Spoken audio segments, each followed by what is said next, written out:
Très bien. Comment élever et renommer des mobs dans Minecraft avec Critters and Crawlers? Il y a plusieurs mobs qui peuvent se reproduire.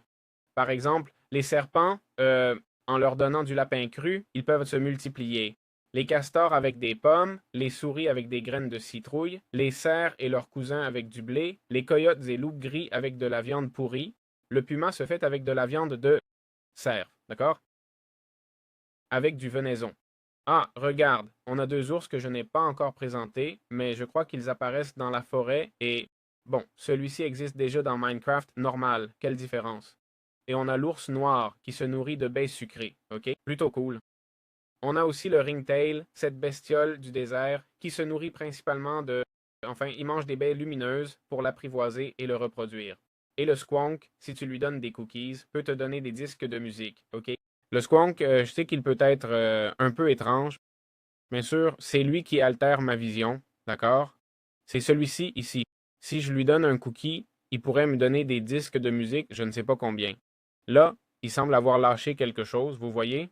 Là, il m'a donné un disque de musique, mais je vous assure, c'est un mob très ennuyeux. C'est qu'il me change cette vision. Ce n'est pas que ça rend Minecraft injouable, mais un peu, en fait, un peu oui, vraiment. Donc l'idéal serait de le vaincre ou lui donner plein de cookies puis le battre, sinon le jeu devient impossible. Et puis, concernant les renommages, il y a plusieurs changements. Aïe. Il y a plusieurs changements cosmétiques, d'accord? Théoriquement, si on prend une oie et qu'on la renomme Untitled Goose, je vais le faire avec les majuscules aussi. Voyons maintenant.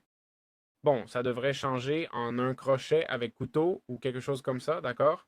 Ensuite, si on nomme une souris Rémi, d'accord? Comme vous voyez, elle se transforme en la souris du chapeau de chef. Et ensuite, on prend le coyote et on le renomme Wild E Coyote. Il ressemblera au coyote des Looney Tunes, bien que, en fait, seuls quelques pixels changent. Non, il n'y a pas une grande différence. Ensuite, pour l'oie, c'était simplement mettre Untitled Goose. D'accord? Je me suis trompé, on le voit là avec un couteau dans la bouche.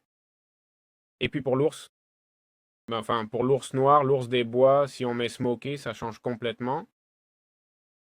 Ça change sa couleur, ça lui donne une pelle et tout. C'est plutôt cool. Voilà, c'est fait.